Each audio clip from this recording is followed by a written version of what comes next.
Welcome to the Outer Realm with Michelle DeRoche and Amelia Pisano. Airing live on the United Public Radio Network, 105.3 FM in New Orleans.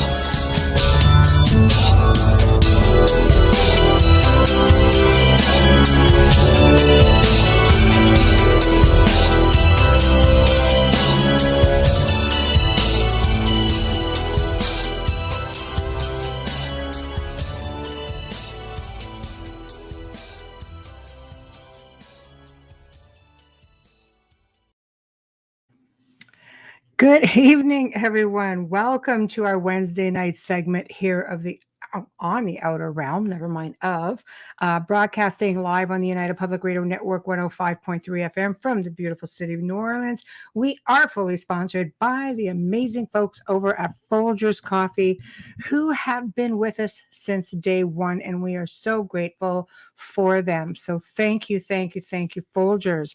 Also, big thank you to Dr. Snick, the sonic surgeon, aka Justin Snicker, for his sponsorship and contribution of his voice and music for the intro and outro that you hear. He is an award-winning composer of Halloween, horror, sci-fi, and dark wave electronic music, which can be found anywhere that amazing music can be found. Bandcamp, Spotify, iTunes, Amazon. I can just keep going. So thank you for that. Hey, Michelle. Hey, Zach, man. You will notice I am minus the bubbles tonight. The bubble unit is not with us. She is day 15, if I'm not mistaken, of this dang virus. We'll leave it at that. And she's getting the pulp kicked out of her, but she's a champion. So hopefully if she's up for it, she'll be in chat. And we definitely hope she will be. It's not the same without her by any means. But we know she's with us in spirit. So let's just send her some good vibes and healing vibes and get her back up to snuff so we can get her back on the show. Tonight, we welcome back Cheryl Costa. This time it's going to be a little bit different. If you remember Cheryl, she was on before. She was talking about all her vast knowledge of UFOs and such, and just it was a phenomenal show. But there's another side to Cheryl, and she's going to be discussing that side. And with that, we'll be discussing her new book called Magickal Musings of a Rogue Witch. Thing is getting rave reviews. So hopefully, you guys will all tune in and love it. And yes, I hope Amelia feels better soon too. Absolutely. I spoke with her today and she's definitely getting there, but it's a slow process for her. But I'm hoping again she'll be in chat because we both had so much fun with Cheryl, and this is definitely, we've sort of perused over the book and it's just like really amazing. Like it's definitely going to be a lot of information coming forward with that. You notice we are again on our usual 8 streams. If you want to partake in any of the chats, I can see everything here on the soundboard. We are on YouTube, UFO Paranormal. We are on Moi, the Outer Realm. We are on UFO Gods and Extraterrestrials. On Facebook, Outer Realm with Amelia and myself. Canada's Most Haunted with myself. News on the flip side, UFO Paranormal, United Public Radio. And Joe Montaldo, UFO Undercover. Everybody's chiming in. God, I can't speak tonight. What is wrong with me? I think I'm having sympathy veins for bubbles. So anyway, hey, Adriana. Hey, Chris. So it's going to be a lot of fun if I can actually use my words and speak properly. I think we'll be all right. So let me just quickly get over to Cheryl's, I guess, bio for this topic. So Cheryl Lady Tashi was raised Roman Catholic, became a solitary witch in 1978 while in the Navy. Later, she was initiated into Alexsanderian Wicca, and over the years was cross-initiated into a handful of small eclectic traditions. She has taught basic witchcraft to several hundred students over 40 years. Gosh. From 1991 to 93, she produced 70 episodes of the first publicly televised cable series by witches about witches. The program drew domestic and international media attention. In midlife, she took a sabbatical and became a Buddhist monastic for 7 years. My gosh, this woman, she's amazing, and holds numerous ordinations. Mundanely, she's a retired IT systems engineer from the aerospace industry, because that's mundane. In retirement, she is an author, freelance journalist, and podcast host.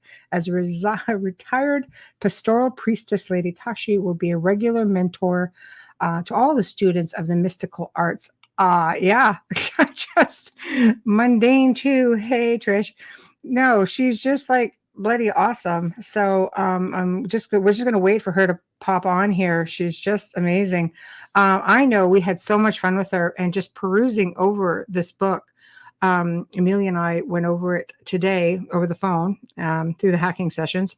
So she did really good, but it's just so versed, and in layman's terms, I mean, anybody can look at this and go, wow, this is just amazing. So Cheryl really made a point of writing things in a way that people can understand it, get the gist of it without feeling like they're lost in translation, so to speak. So I think you guys are really, really going to enjoy this. Besides, she's just so darn much fun.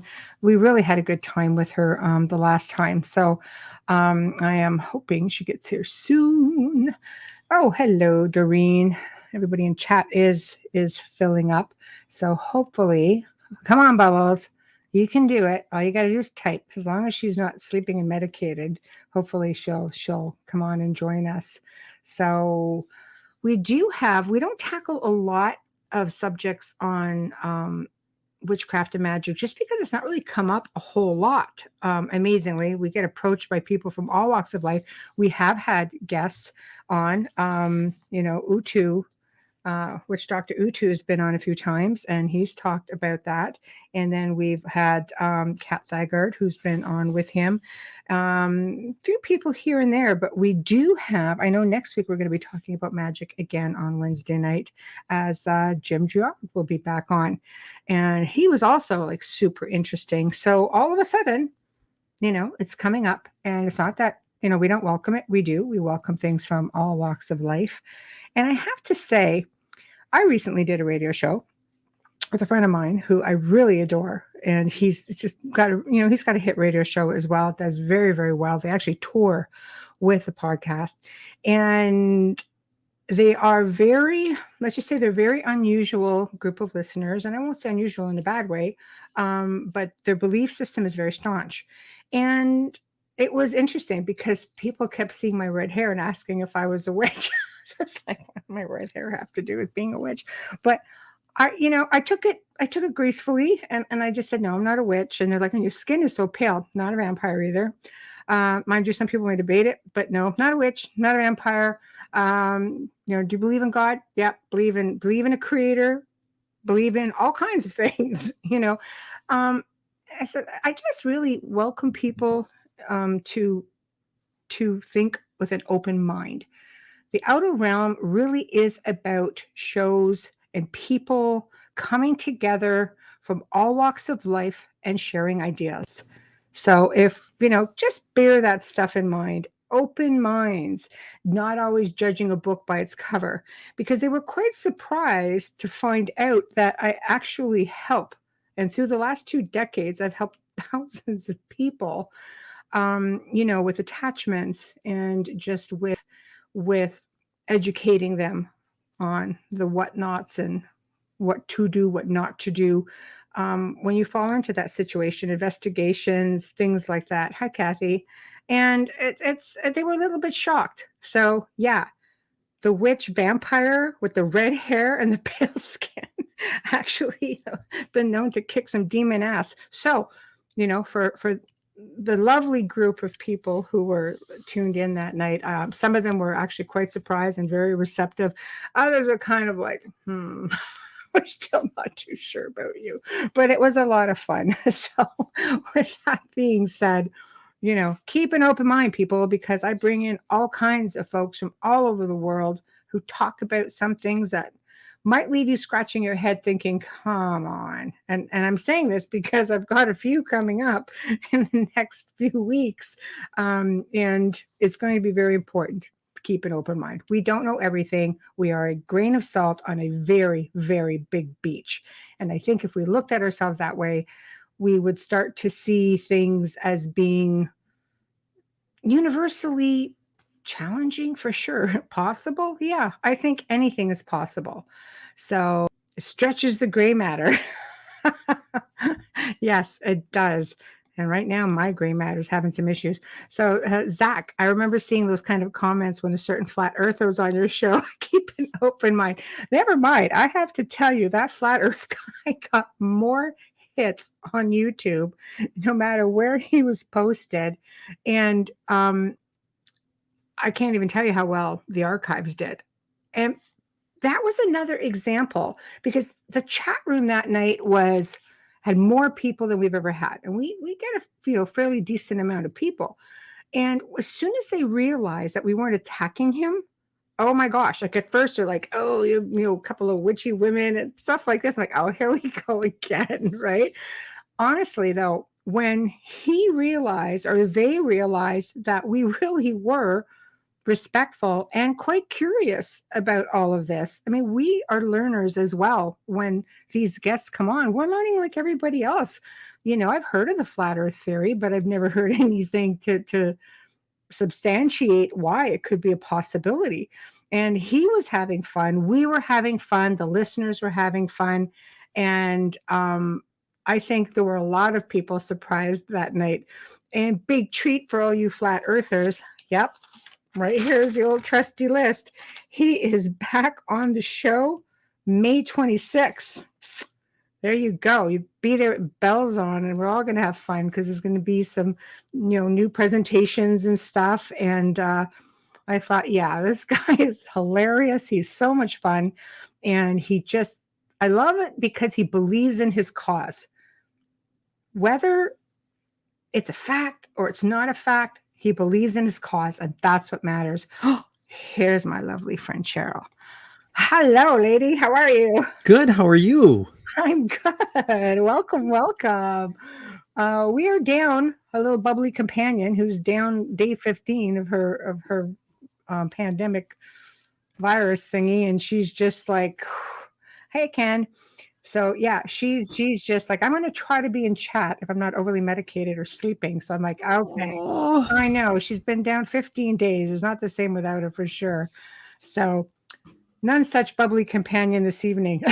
So how are you?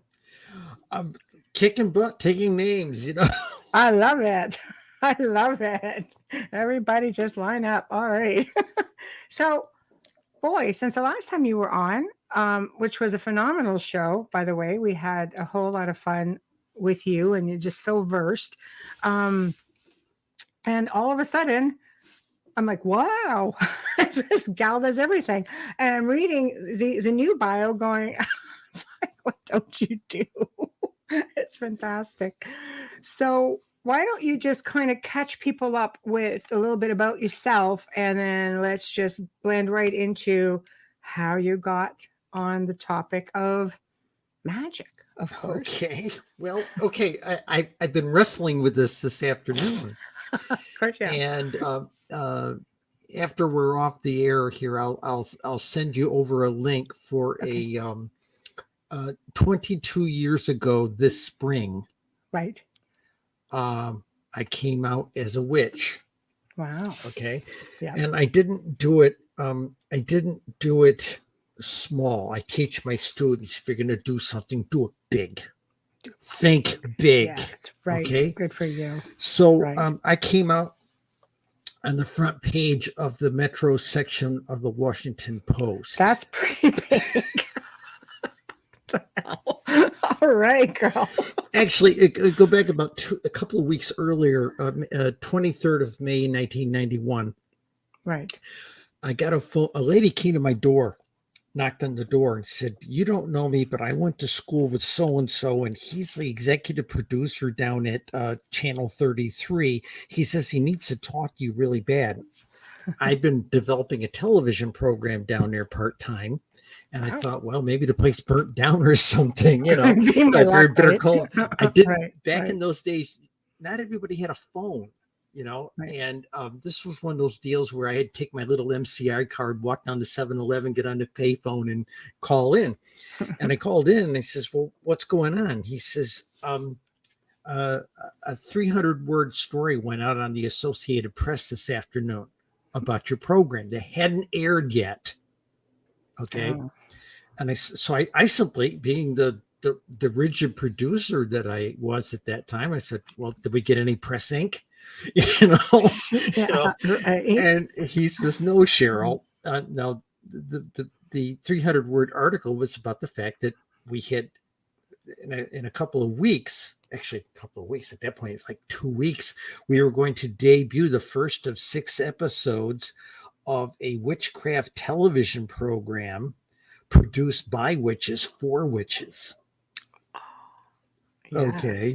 Yes. And it was on Channel 33 in Arlington, Virginia. So essentially, Ooh, of all places. Washington Beltway, and you got Wow. the Washington DC International Press Corps there. Okay. So this little story went out on the Associated Press. So my first question to the staff producer at the station was, so did we get any press ink? And he says, Cheryl, no, we didn't get any press ink. Wow. But CBS and ABC News are in the lobby. They want to talk to the witches. Gangway. This is like the old joke. You're going to have a very special day when 60 Minutes is in the lobby when you come to work. Yes, yes. And so that was the flavor of it. And the link I'm going to send you afterwards is a couple of weeks later. Quite literally, my name, my straight Cheryl Costa name is right there in the first line of the article for the Washington Post about the program. Wow, then it was crazy. No kidding. And over the next, we made a splash. Larry King had us on June 6th, 1991, the night we debuted. Right. And of course, being a trans lady, 250,000 people called the producers and said, "That's a man in a dress," And I was higher maintenance in those days, But right, it was so cool, right? What we were presenting, and like everybody was just like, and there's witches on the cable in Arlington. Oh my God, and within a week of that, now understand, we picked up 80, actually probably closer to 90 interviews of domestic and international media over the next 18 months. Wow. That's really good. That's substantial. We caused a riot in Rome. How to be a fly on the wall. Quick story, and then we'll get into the book. Is this? Hey, you know how we drive on this show, right? As your show, you go anywhere you want. I will follow along. Okay. How about that? Here's what happened. Okay. I get this phone call from a correspondent at ABC News who I had met with a previous interview. Right. He says, calls me up and he says, and I'm not going to mention the guy's name. He's retired. I don't want to. And he says, "Do you guys know you caused a riot in Rome?" I says, "What?"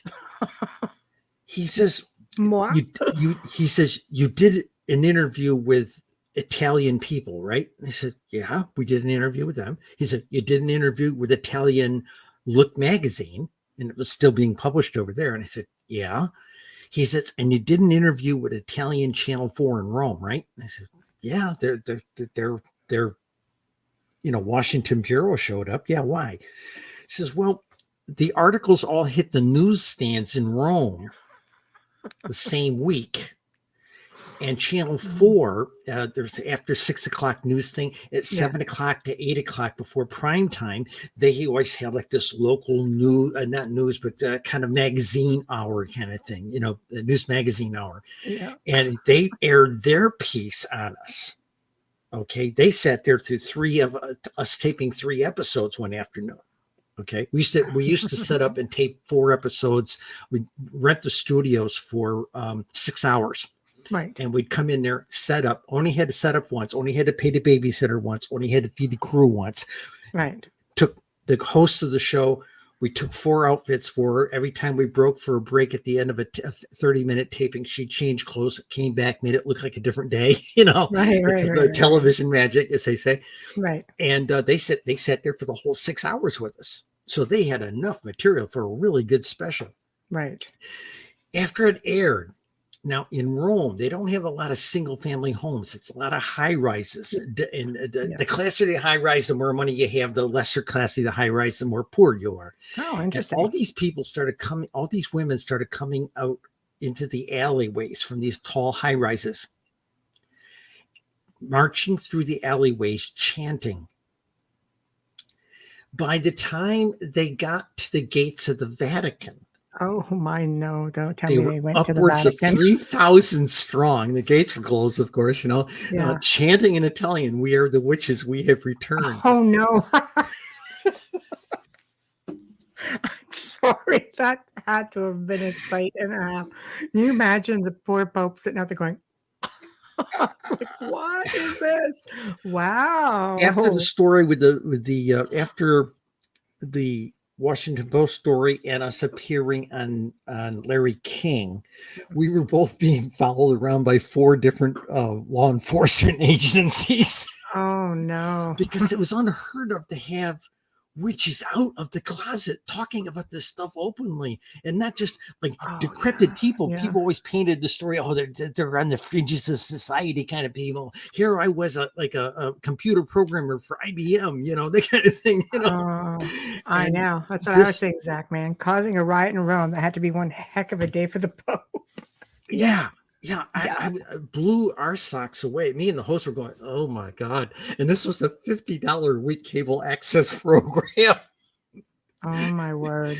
Oh my word. So yeah, that's good. That was how I came out. Okay. It was this idea. You don't really do anything small, do you? No. If you're going to do it big, and apparently there's a couple of reasons for it. I had a high security clearance. Right. And I had to put myself in a position where I could not be blackmailed.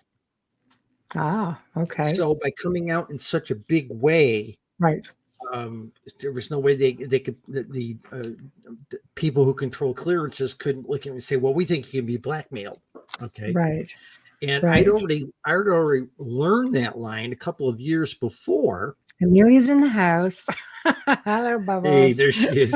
She is. I'd already learned that thing a couple of years before. In 1997, I was in the middle of my transition.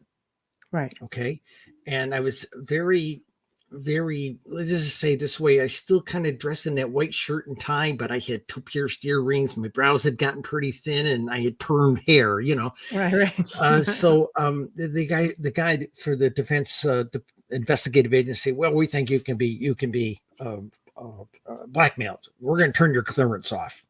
Oh no. I said, what if I could fix that? He said, oh, we can't see how you could fix that. I said, because everybody in your shop, nobody knows, here at work, the type of thing. Yeah, your neighbors all think you're like in a Disney movie, you dance with squirrels in the yard type of thing. But, but he says, honest to God, that's a quote. He says, but we think you can be blackmailed. He says, can you give me 2 weeks or 3 weeks? He said, I'm going to be back in 3 weeks. I'll turn off your clearance at that time. I said, okay, fine. So he comes back 3 weeks later and I says, I think I fixed it. Threw a VHS tape on the test. I'm the blonde on Phil Donahue. I'm the redhead on Gary Collins.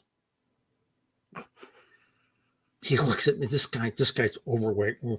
Jaw drops down his chest. He says, you came out on national television? I said, yeah, I can't be blackmailed anymore. And I made copies of those shows. The same what you got. I made VHS copies and I gave them to all the guys in the shop and they took them home and watched them with their wives. I can't be blackmailed. Oh my God. So this was the pattern. It worked so well there. Take it on the road, and we're going to come. See, I'd been practicing as a witch since about 76 when I was in the Navy. Right. Okay, and I had to keep it really close to my chest. Yeah. Okay, and that was very touchy. But between the clearance side of it and all, God only knows you're out there on a ship. You've got chief petty officers or hellfire and brimstone Bible thumpers, and you could hear them not talk kindly about such things. Okay. Oh, absolutely not. And the reading material we had in those days was Gardner. This is 76, 77, 78. 79 time frame.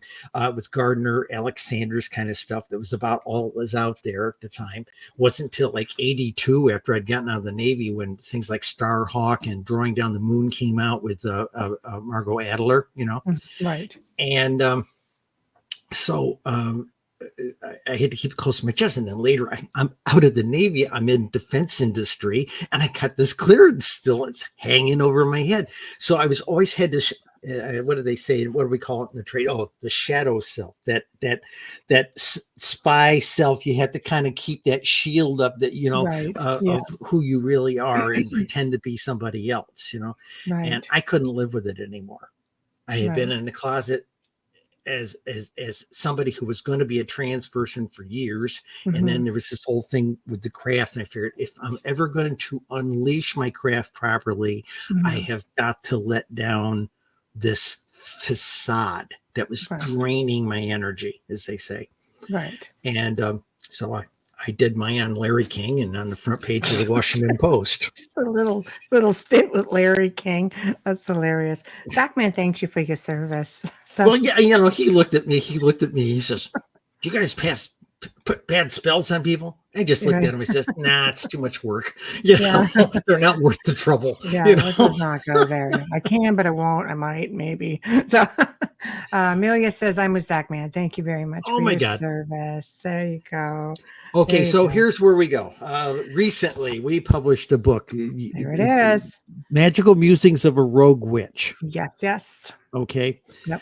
And what we did there with that, the whole deal was, in the lineage I was initiated in, there was this expectation that if you've had a lifetime in magic, Bubbles sooner or later, pardon me? Bubbles has a book. Amelia.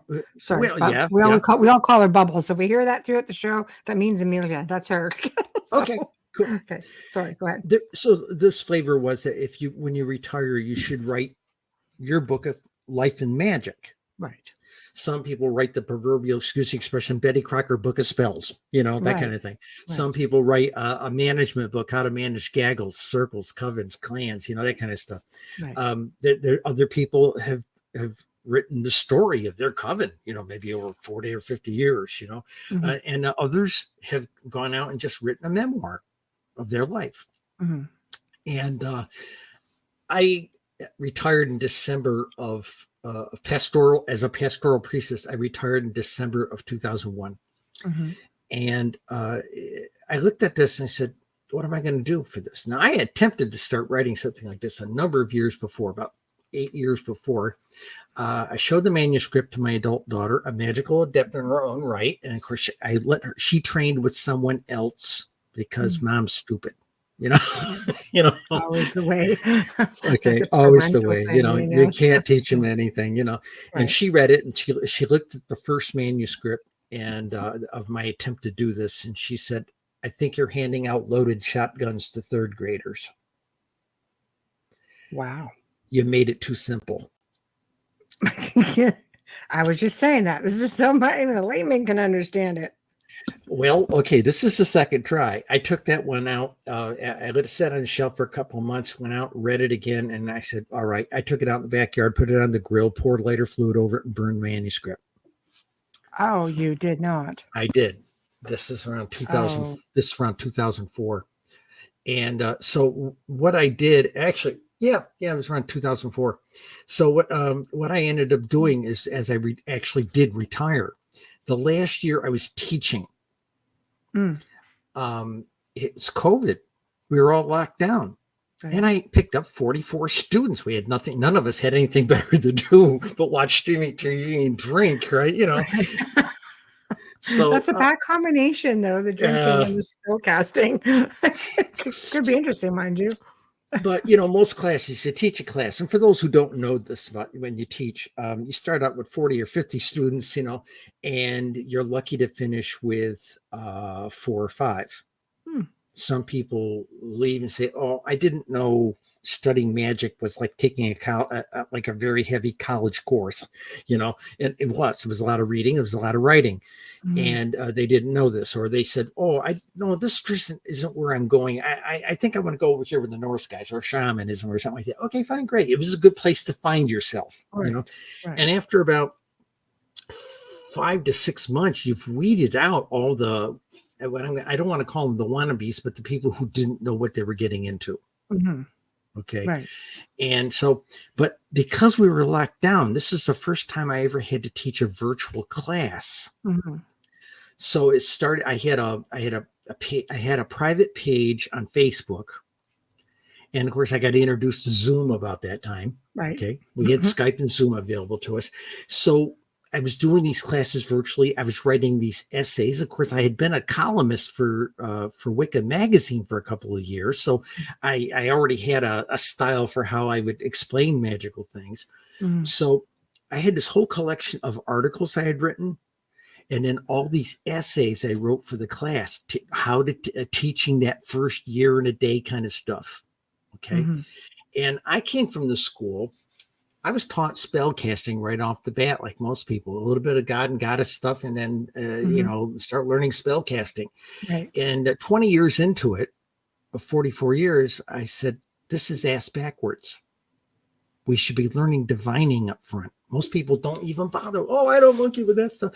We should be doing divining up front, because the whole issue of being able to do magic is thought in the form. And the only way you can do this thought in the form stuff is you have to talk to the younger self, your connection to the great consciousness. And if you don't establish a good nonverbal charades relationship with your younger self to communicate nonverbal information to the younger self, you aren't going to be able to do it. Mhm. Okay. Right. Right. You can light all the candles you want, charge all the crystals you want, burn all the incense you want, burn all the little notes in, or put all the little notes in bottles with herbs. But if you can't visualize it, you're not going to manifest it. Right. So Right. I wrote this in a style, basically, and I said the style. In fact, I've gotten a lot of mail on this style. I wanted you to feel like you were in the room with me. Mhm. And a lot of people who read it dropped me emails, says, "My God, Cheryl, this is like sitting in a cafe with you." Got great reviews. Absolutely. Yeah. So You know. I thought they'd all hate it. All these people who put this blurbs on the No. back, I thought they were going Wow. to absolutely hate Wow. this. No, absolutely. Yeah, just saying hi to everybody chiming in. I Yes. see Hi, you all. everybody. Hello. Enjoy, enjoy. Yeah, I do So agree with Camara. ask questions. Intention. Ask questions, please. Feel free. Yeah, well, intention, right? And it's about intention, which a lot of people don't realize. Otherwise, you're just going through the motions. Yeah. So for you, that was your starting point, and from there. Oh, hold on.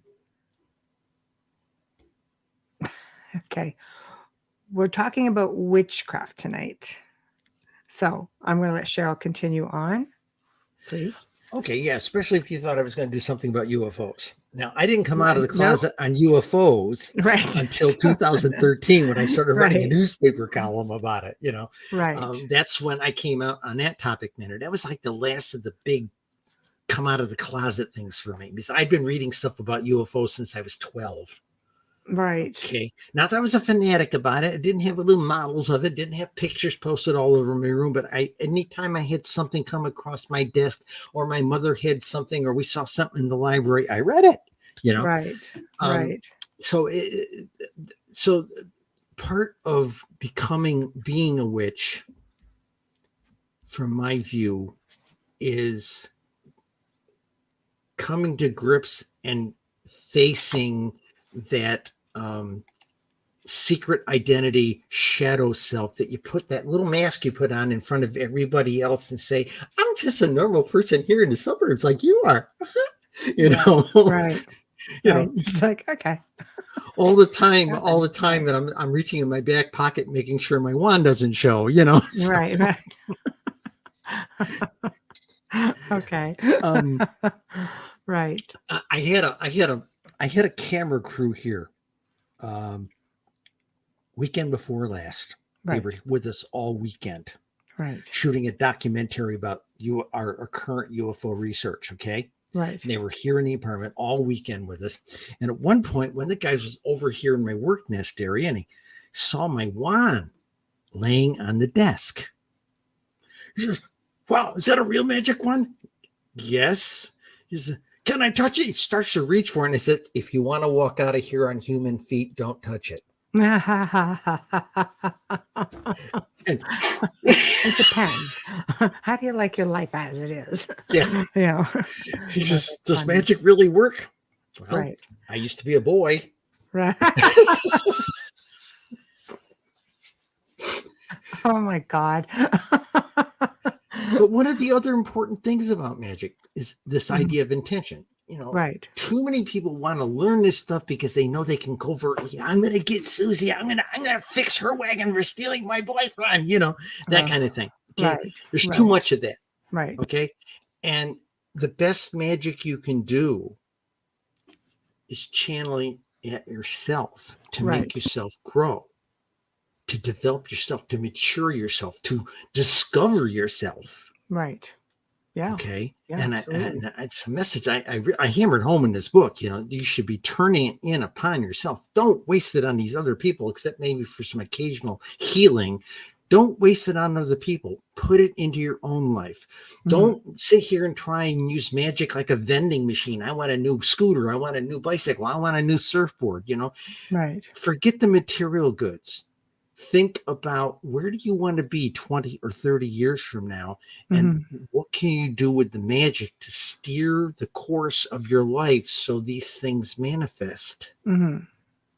Okay. I mean, too many people, especially in the mundane world, think everybody wiggles a nose and supper appears, Right. and young people, no, it's not like that. It's not arcs and sparks like you see on Harry No. Potter. It's as No. gentle as a baby's breath. Right. Amelia and I were actually talking about that today.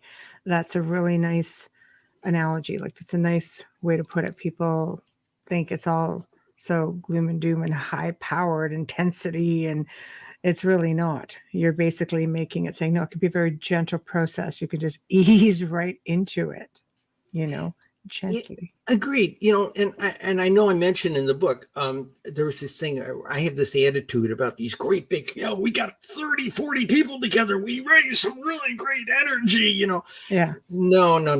You raise some really great endorphins. Right. Okay. True. Because those 20 to 40 people were not focused on what your intent was. Right. Trust me. Okay. You can't get 40 people to focus in on that kind of stuff. Right. You might be able to get them to focus in on the Super Bowl, but you'll never get them to focus in on your magical target, Right. And so I tell people, don't expect to do your spell today and have it tomorrow or early next week. It's not a pizza you're going to get in 30 minutes. See, Bubble, she is one of us. She does pizza talk. Yes, there you go.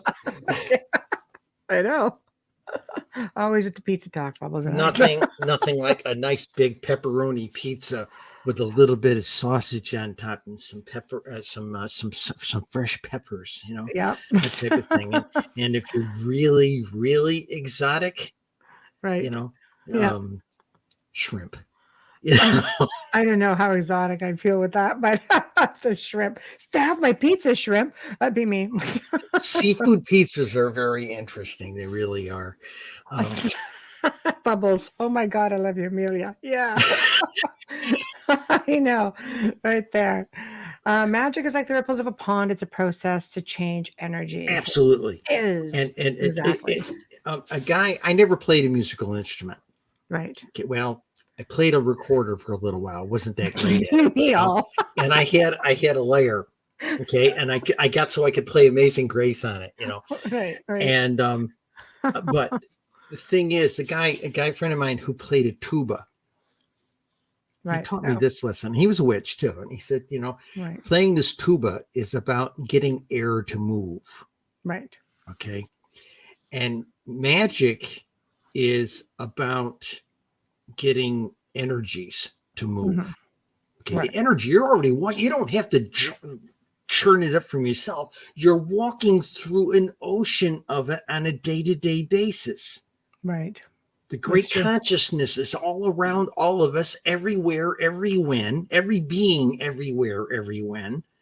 And all you have to do is get that younger self to kind of connect and manifest a non-verbal thing into the mind stream. And baby, maybe provided temporal relationships and karmic relationships are in sync, things will happen. Right. Maybe. Okay. Yeah. Well, a lot of people in the craft community, I don't believe in karma. Believe me, it believes in you.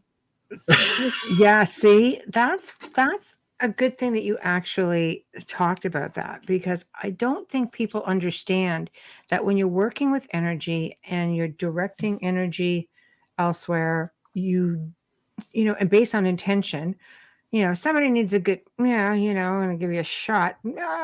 Chances are, energy wise, I'm going to give it to you, but I am taking on potential karma, getting a shot of my own, right? It Yeah. can, you do take it on. It's a chance that you take. Yes. There is a burden, Yeah. and a lot of people try to think it's like a pass from the teacher, okay, you're going to get 3 demerits, you did such and such. It doesn't work that way. It's more like, think about that chain wrapped around Ebenezer Scrooge. It was twice as long last Christmas, that kind of thing, Just dragging it longer. Exactly. Yeah. It is a build-up thing. It Mhm. might not bite you tomorrow, but I've seen people do some really nasty stuff over the years, and then they wonder how come their mother came down with cancer, and their 2 oldest kids got killed in a head-on collision. Mhm. Suddenly out of Right. nowhere. Right. It's not all chance. There's currents. Repercussions. There's currents. There's repercussions and currents in Right. doing this stuff. And like I said, I teach my students the last 20 years, one, learn how to meditate. One of the ways we taught them to meditate was to make bread. Wow. Okay. Because if you didn't pay attention to what you were doing with the bread, with single point of mind view, okay, the bread came out crappy, or came out really bad. Okay. No, it's true. Or Yeah, worse, intention. Love the bread. Okay, Mold the but bread. love the dough. Play with the dough. Be at one with the Really, dough. I make bread. Lots of it. Very good bread too. Same here. Yeah. Meditate, Bubbles. Do it while you're making your bread. What we had a class, 2002 to 2005. I taught a class. Okay, Right. and a whole bunch of high schoolers and early college kids signed up. Right. Okay. And somehow they read something somewhere that said, if you ask the teacher 3 times, even if she turns you away by the 3rd time, she has to take you. Oh. And I think some Jewish kid told them that's what you got to do with rabbis are going to turn you away 3 times if you want to convert to Judaism, something like that, So I told them, I said, okay, we'll do this on Saturday mornings. You're all going to learn how to make bread. So I'm going down to Sam's Club and I'm buying like 50-pound bag of flour, a 5-pound bag of yeast, 25-pound bag of sugar, that kind of thing. I had to go buy a whole bunch of cheap bowls at the dollar store kind of thing to do this stuff in. Right. And they would come over about 8 o'clock on Saturday morning. They all go right to work. No chattering across the table. They'd be sitting around this big kitchen table, and they'd all be mixing up their stuff. And the idea was to be quiet with the dough, working it, kneading it, and things like this. And then we'd get ready for class about 8:30, 8:45. We'd lay a wet towel over each of the bowls, let the bread do its first rise. We'd go in and do it like a 45-minute to an hour's lecture. And we'd come back out, beat the bread down some more, all this, put it in their warm, wet towel on top of it, go back in, have another deep class. And then we'd come out and load them in these bread tins, okay, to let them rise, and then go back in, do another lecture, Right. So by the time we got done, about 12:30, 1 o'clock in the afternoon, in most cases, we had these golden loaves of bread coming out Right. as we were finishing a morning's worth of teachings. Mm-hmm. And it worked very well. Now, some families thought, well, this witchcraft can't be so bad. Hell, you're making really bread, and it's tasty too, That's right. The bread, we get fed. But once we taught the bread making, and I used to have 10% of the people, you get a bunch of people there and say, your first spell is going to be how to make a little loaf of white bread. That's not real magic. And 10% of the people who came to the initial first night class, anybody can come to, stomp out. Okay. And you'd lose another 5% that went home, tried it, and said, oh, this is too messy. This isn't real magic. And it's nothing I've read about in all these other books. I'm not going to do this anymore. So you lose about 15% of the class in the first week and a half or so. Right. First night to the first week and a half. And then there's the people who won't. They did it wrong. The loaf looks like hell, Right. and it's tilted up or didn't rise, something in that they're afraid to come in and face it. Well, if you aren't willing to suck it up and say, what did I do wrong? Right. You're never going to do magic. Right. It's a constant honing. It's kind of like learning to play a musical instrument. You don't sit down and play like Liberace. No, you've got to get the technique right, and you've got to. That's what Amelia says. Bread is magic. Bread is magic. And then as we got further along, once everybody actually learned how to perfect a loaf, Yeah. because we'd always have everybody sooner or later would have a misfire. We all do. Okay. But I still do, and I've been doing it 40 years, but generally, if you're making loaf of bread, we had a coven in the 90s. Okay. Very loose coven. There's only about 8 of us. And they would come up to my house on my apartment on Saturday morning. We'd mix all the dry goods, but the dry goods, the flours, the yeast, the sugars, all that kind of stuff in together. We'd have these big bowls, big wooden spoons, and we'd go into the front room after we got them all in the bowl, put on a belly dancing CD, and sit out there and stir this stuff with the belly dancing. Right. Those loaves of bread, whoa, they were fantastic. Yeah. Right. And so the bottom line was, after we got it, they got it so they can master the bread. Right. I explained to them that sooner or later down the road, you might want to work with tinctures or essential oils, right, or you might want to work with certain kinds of potions. Okay. Your measurements and what you use to do these things has to be exact. Right. Okay. And this was the lesson of this stuff. There would be people who took that first night thing of white bread and they'd go to the store and they would not buy the flour I told them to buy. They would not buy the yeast I told them to buy. They wouldn't buy an oven thermometer. They wouldn't buy a little kitchen thermometer to test the water, that you're making sure the water's not too hot or too cold for the yeast. Too hard for them. Too many steps. Too many sounds steps. Like. Exactly. It wasn't easy enough because it was too many steps to try to remember, try to master. Pretty or much they come home from work. It sounds like to me, and not do it the night before. They'd come home Right. from work the day of the thing and throw it in the oven. The oven's not at temperature. Yeah, they were not liking that too much. No. But once we taught them how to get a good golden loaf out of it, then we started thinking, let's look at the elements of the bread itself, what we're building, and say, these represent water, earth, air, fire. The yeast is fire, So here now we can make an offering with this thing. And if we're thinking and are targeting our nonverbal thinking about a spell we're trying to work, the actual manifesting of the bread is a physical example of how well we did. Right. No, I completely agree with you on that. Like Kathy says, many students want instant gratification, and you're not going to get that first time around. It's just, if it's too hard, like they don't want to try. But if it's too easy, you haven't earned it. That too. Yeah. Like I said, that last class, we started out with 45. We initiated 4. Wow. I've had over 300 students, and I have initiated about 30 in 40 years. Wow, really? Yeah. Wow, those are really low numbers considering how many I'm a students you tough started with. teacher. I'm a tough teacher. You got to Yeah, really, you've got to want to do this. It's got to be burning inside you to do this.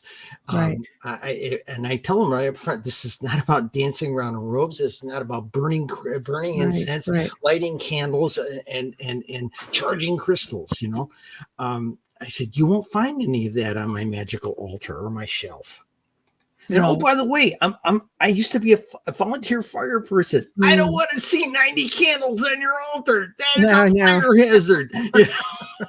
No, as Zachman says, something may have a lot of steps, but in order to achieve success and the goal one is aiming for, all steps need to be completed. And I'm just going to redraw some comments so we don't lose them all. They don't have dedication to get a good base to move forward. I agree. Follow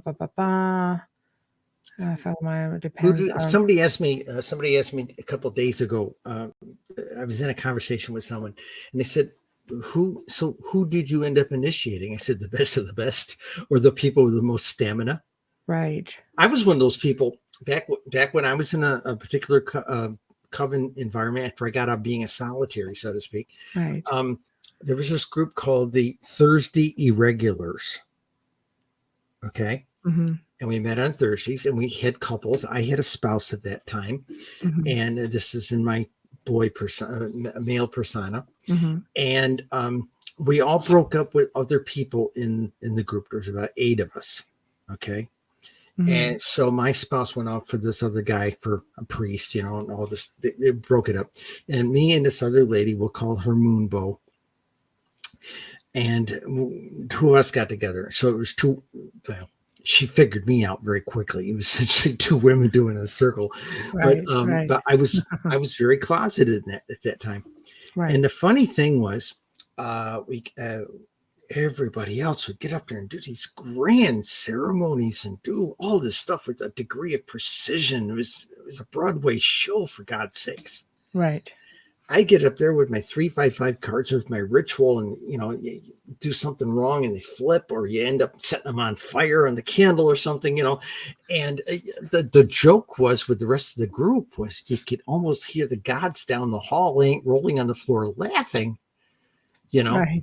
Right. and so when our advisors were talking to everybody, he said, well, you can't initiate Costa and Moonbow.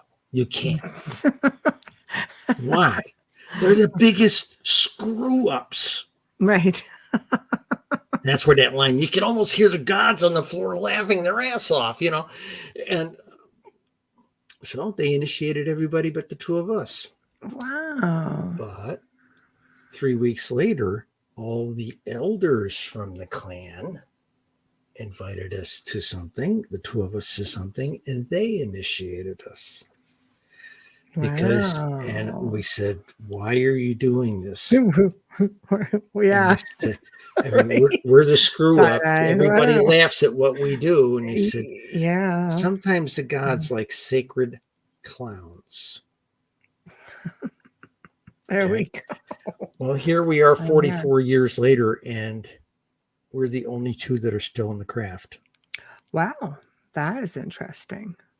Good for you guys. Directions, things like this. Like a fly by night sort of thing. Yeah. I just want to make mention of Marcus's comment. We are used to serial witches and demons. We believe ghosts are real. It is film on white paper, really, real world. Non-existent work. Don't fill the mind with garbage, essentially. It is your house. What to keep depends on you, is what I'm... Okay. Yeah. Did my best with that one, Marcus, but there it is up there. And nothing in nature is perfect. Exactly. That's also a good comment, Tamara. Nothing in nature is perfect. But do you want me to put something back up? Is this one you want? Yeah. Okay. Okay. I just want to make sure I read that. Yeah, go ahead. Yeah, I'll leave it up for you. I'm doing a class. I had a book signing. Anybody who see me on Facebook, there's a lovely picture of me sitting in this big wingback chair in this lovely library of a craft store. Okay. And of course, their big cat, Alistair, was crashed out on the table for most of the morning when I'm trying to sign books around him, you know. Right. And I was there for 2 days, sold a crate of books. Okay. Right. But what was funny wasn't just signing. People would come into this side room of the craft store and we'd get into a conversation. And next thing you know, the owners would look in and I'd have 6 or 7 people sitting on the floor and I'd be having essentially a little mini impromptu class on something. And we Right. ran the range from the most elementary aspects of beginner magic to almost a 90-minute conversation between me and 2 Santeria priestesses. And we were into a deep conversation and never realized we had almost 15 people listening to us. Wow. Very nice. Yeah. And so what happened is that the owners of the store signed me up to teach a couple hours worth of seminars. I'm not teaching covens. I'm not teaching new students, but I'm Right. teaching seminar classes for about every 2 weeks for the next 6 months for the store. Nice. And the Very one nice. we're doing tomorrow is, hang on. Oh, okay. I don't. Okay. The one we're having tomorrow, or actually Saturday, is we're doing 2 classes of this, a repeat. It's a 2-hour window and a 45-minute break and another 2-hour window for another class. The cost of craft. Okay, and a lot of people think, well, that's, where do you buy your wands and things like that? No. It's about that whole thing with the shadow self. Right. When are you going to be out about it? Right. What is the cost? I lost my family. My Right. blood family, I'm disowned and disinherited because I'm a witch. They got over me being a trans person, but they could not handle me being a witch. No, the witch is a little too much. Right. Okay. Okay. And when Yeah. they realized how deep I was into it, especially, sent them home a copy of the Washington Post, in Larry 1991. King, I think, would have done it for some families. Yeah. You Something went right along with that. My mother is a hellfire and brimstone Pentecostal.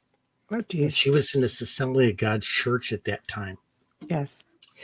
And I think what broke it for her, she was at the church, and some of these bigger, I don't want to call them mega churches, but like a little mini mega church kind of thing. Right. The pastors used to use overhead view foils. Okay. And he says, and one day he's up there and he says, oh, and the witches have a regularly scheduled television program in our nation's capital. It is terrible. And he throws a view foil up there, and there's me and Kestrel on the front page of the Metro section of the Washington Post, that didn't go over well. So that's one thing you lose. Right. Okay. You lose that shadow self. It kind of values a little. I'm being private. Mm. If you don't have to tell people, you don't have to shout it on the street corner like I do. But how do I want to say this? It's not being afraid to speak out as what you are. Mm-hmm. Because you have a view of reality that's different than most people. You have a politics that's probably different than most people. Right. Okay. And if you're afraid what the neighbors are think, this is not the path for you, because it's going to eat you up inside that you can't be out with anybody. Right. That's why for a long time, the only time people could really, take off their shirt and show their boobies and have a good time, and dance and take off the skirt and dance around the fire. We're at these summer festivals out in the middle of nowhere. It's everybody expressing themselves freely, right? And that's witches. That'll do it. Don't go back home and go back into a shell. So this is where things are. Oh, we miss you, Amelia. Get better. We'll send you love and light here. Yeah, we'll have to do it with Cheryl again sometime. You're feeling better. Yeah, no, I can see that. Absolutely. So do you feel like for some, it's sort of a fad, a movement? Yes. As opposed to the fact that it's actually a lifestyle for the serious. Yeah, it is. Right. I teach in the book, Art, Science, and Lifestyle. Right. Okay. It is definitely an art. It's like playing a musical instrument or making a loaf of bread or making pottery. There's skill involved. There's finesse involved. There is experience involved. Okay. The science now. A lot of people will argue with you. Oh, it can't be science. It's all that foofy stuff. Yeah, but they did a poll a long time ago. Janet Farrar wrote this in one of her books. That 70% of the people she interviewed in the craft at some festival worked in the technical sciences and the scientific field. So were you guys all just overworked and decided it'd be fun to run naked in the woods? What is it? Why do you think it is? If this stuff didn't work, if the magic wasn't real, they wouldn't still be in it. Got it. Right. Okay. And what did I call it in this book? This book was an exercise in writing mystical practices, magical. What's the word I use? I'm drawing a blank of what I said. It was magical mechanics and mystical physics. This is a very advanced form of physics. Right. Okay. This is where, and this is. Why did I suddenly come out in the UFO community as a witch? Heck, I'm doing a program on the 1st of May with Thin Lizzie Borden. We were on this other show a couple of weeks ago. She popped up in the side room. They dragged her into the interview with me, and we both came out on the show as witches. And the producers of the show said, "Would you come back and do a special on May 1st? Just witches and UFOlogy?" We said, "Sure. We'll come and talk to you about fantastic strangeness."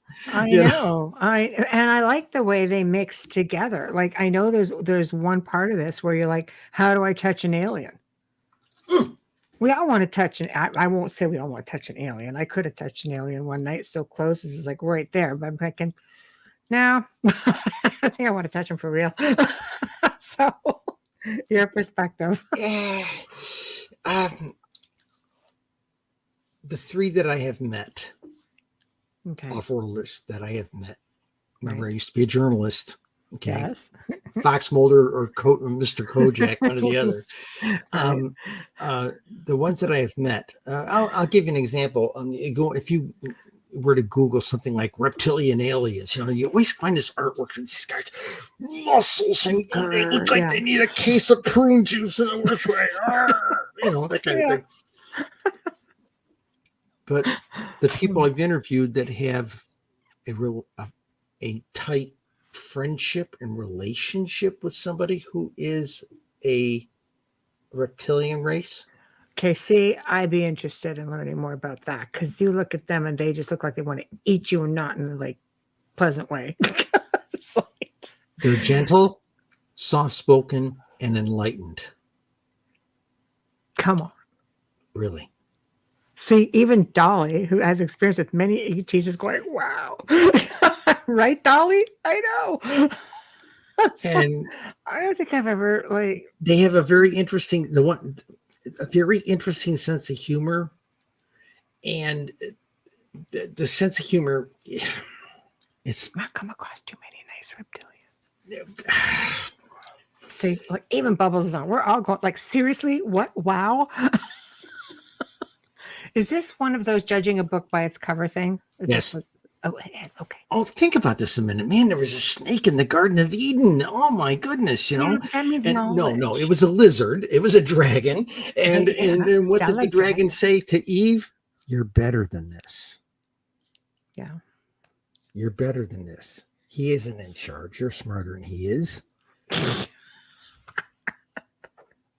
You're more mature than he is. And what was that? Do you know what the apple really was? They've only discovered this last couple of years. It's knowledge, isn't it? Like the serpent represents knowledge. That's the intellectual side of it. Thank you. They've been digging this place over in Turkey called Göbekli Tepe. Yes. Okay. Yeah. They discovered that this was I don't want to call it the Garden of Eden, but think of it like the beer hall version of it, right? Of Eden. Okay. Yeah. And they found pits. They couldn't explain these pits, and they dug into them, and they got samples out, and they found beer yeast, and they were brewing beer. The women were brewing beer. Okay. Right. And what our fall from the garden was, the garden, these guys would all come back from the hunting trips, and they'd roast the meat and they'd drink the beer, and they had to have lots of beer, and they'd tell great stories of great hunts and all this wonderful stuff. And as long as the beer flowed, everybody was happy. Right. So to keep up with the trade, they had to learn to start culturing the grains in order to keep up with the supply of materials they needed to make the beer. And the bread. This has only been discovered in the last 5 years over in Gilbert Tempe. Wow. You know, Wow. and Right. so beer was the fall from grace from the thing, because suddenly we had to start developing less of this hunter-gatherer type of thing and actually start doing agriculture. Right. And organizing things more and being an organized culture. And that was our exit. That meant we had to work in the fields, all that stuff the Bible talks about, right? Right. You know, go work by the sweat of your brow. Okay, fine. That's what this was about. This was about establishing. I'm sorry. It's just awesome. Establishing a civilization. Right. So that's what the snake was. And all yes, about. there are wasn't really a reptilian. There is at least one reptilian race that has been on our planet for eons. Right. Okay, they're not even considered aliens anymore. They landed here, they colonized here, and they live underground, and they're a pretty sophisticated culture in themselves. I can't go into it beyond that. Right. But the two people I interviewed that had, let's say, deep friendships with them, they're soft-spoken, they're humorous, they're enlightened. Okay, gentle. I've got 2 sketches of them, and they're not like what you think. They're not what you would think they are. Okay, so back to magic. There's a chapter. So you were talking about touching aliens, so I was trying. Okay. Now people ask me. That's in the book. I lost 4 students this year on that essay. They said, I don't believe they can get here from there. Okay. And I said, you aren't even open to the idea that maybe they've been walking among us for a long time, since biblical times, you know? No, they can't be here. And if they come here, they're going to blow us to bits. I said, they could have done that in 1561 in Nuremberg, Germany, baby. No, they can't be here. And I had one lady who just absolutely, I can't accept that there's alien life at all. If there is, I can't accept that they're here. Huh. So I wrote that essay about the idea of, before I taught these students about the idea that we're connected to everything, everywhere, every when. And anybody who was in my remote viewing classes over the last 20 years will tell you, I've been to the moon. I've seen the aliens in the base and the backside of the moon. I have touched one of the rovers on Mars, okay, and things like this. But we also discovered something. When you're doing remote viewing, you're working with these rollerball pens, and you're answering a set of standard questions while you're kind of in the zone, and you're being asked to draw information on this little target cue, which is a little sequence of about 8 to 10 numbers, which is connected to something in that envelope, okay, which is connected to something somewhere else. It's technically a version of correspondence magic, and you'll find sympathetic magic and all that kind of thing, but you'll hardly ever find a write-up about correspondence magic. Mm-hmm. Okay. So think of it this way. Okay, in a voodoo movie, they'll say, okay, got a picture of Frank, and we're going to put a couple of pins through it. Screw you, Frank. That's it. Yeah. Okay, we're going to make Frank, in the movie The Witches, you saw Jack Nicholson just bend over when they put a pin through the leg of that little doll, Right. Okay, that's a puppet. All right. But you could do the same thing with the 3x5 card. Okay. Give Jack Nicholson's character a cramp in his thigh, put it on a 3x5 card today, or 2:00, put it in the 3x5 card, put it in an envelope, put the sequence on it. You can't touch it because you know what's in there, but you can have 20 other people and say, direct all your magical energy at this number, Okay. Oh, hell, give me 20 seconds. Give me 20 seconds. While you're doing that, I'm going to read off a couple of comments. Please do. Zachman says, I agree. There are beings, extraterrestrials, interdimensional, etc. among us. As a contactee, I can attest to that. And I am with you on that. Same situation. Dolly says, there are 18 other compounds around Gobekli Tepe. Absolutely. And yes, they have been here since the very beginning. Yeah, there are a lot of They have stories. shepherded our culture. Yes. And the thing is, you get these military types these days. There's two schools of thought. One school of thought says, "Oh, we got to." The average person out here, they're not ready for this information. Yeah. Okay, for those who've never heard me speak on this topic, in the last 20 years, 2001 to 2020, we had 100 in the United States, 169,632 reported UFO sightings based on National UFO Reporting Center and MUFON data. Okay, that Right. doesn't count all the little mom and pop reporting services, and it does not report the 249 people who don't report one. Only 1 in 250 people report what they see. Mhm. Okay. And we've got statistical data and polling data that backs Right. that up. Okay. Right. Now we were talking about one of these little sequences. Here's one right here. Okay. There we Okay. go. Right. I've got a group of students right now that are working on that target right now. Right. Okay. I don't even know what it is. Right. Okay. I stuffed Okay. this envelope 2 years ago. I have no idea. I got a bag over here with 100 envelopes in them. Okay. Right. And I have Right. other people who stuff them for me and say, hey, a couple envelopes for your thing. We'll throw them in there, Right. So Right. it's the trick is you can't know about it. Now, give you an example. How does that work? Why does that work well? In remote viewing, if I give you that sequence and I take you through a series of it's one of these things you can't say, oh, I feel this and feel that. No. Remote viewing, and the way the military developed it, it's a set of very structured questions. It starts out very simply, like, what's it feel like? Is it hard? Is it soft? Is it wet? Is it dry? And then it gets up into, does it have a texture? And it works up to temperatures and things like this, maybe a flavor or a smell. And they start working you through all the senses. And you're writing data down, but you're told, don't sit here and try to figure out how it's working. They'll take you out of the zone in a heartbeat. And don't sit here and try and guess what it is. Mm-hmm. Okay.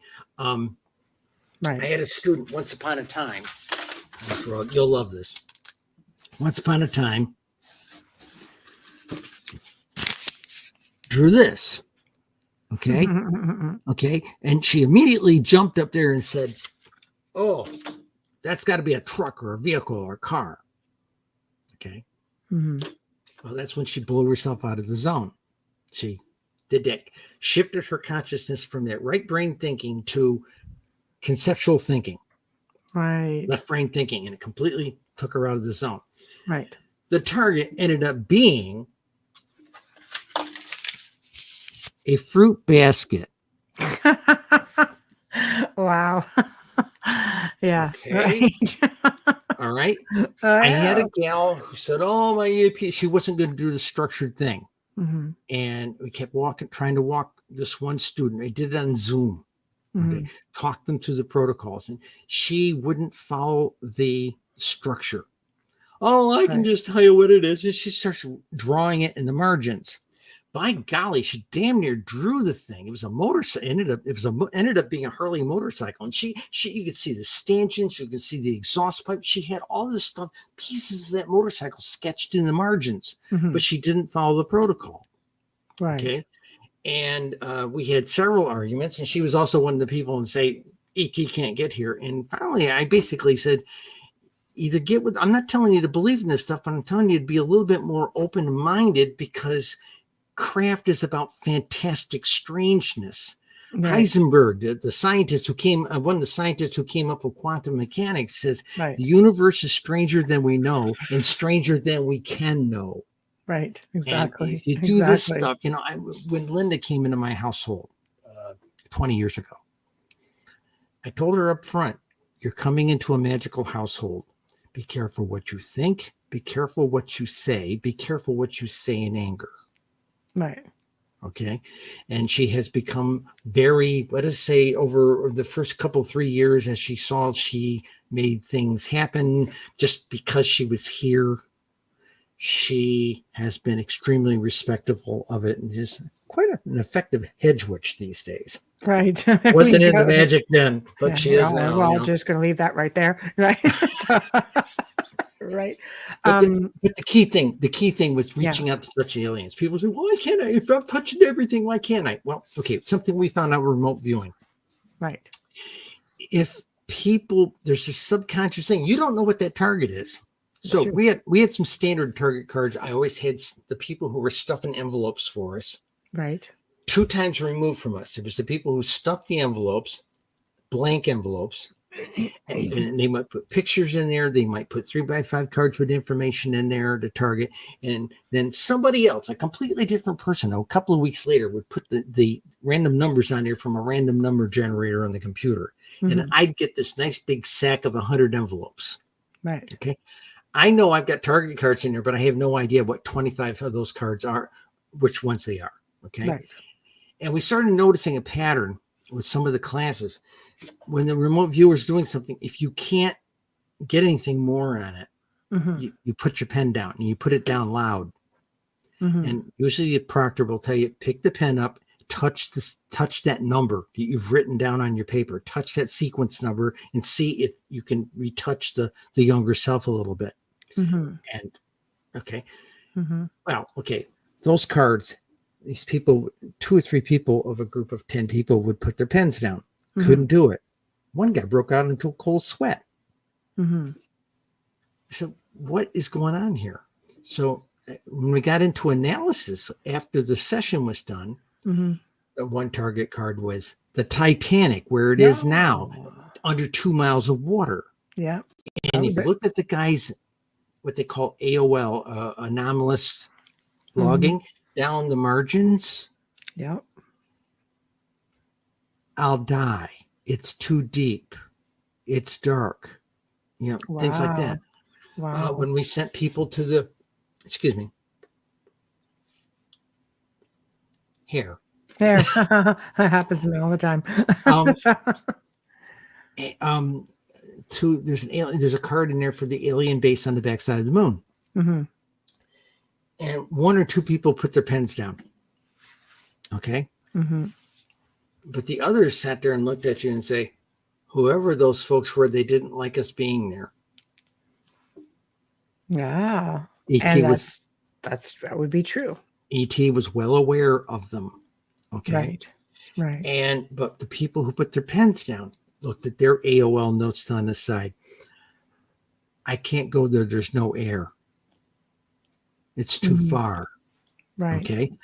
So I started making notes in my logbook that it must be a self-preservation thing. You don't consciously know what the target is, but your subconscious is close enough to that younger self to know what the target is and say, oh my God, this is an arduous environment. I'll go there. I'll die. I know. It's true. Yeah. Self-preservation. That would make sense.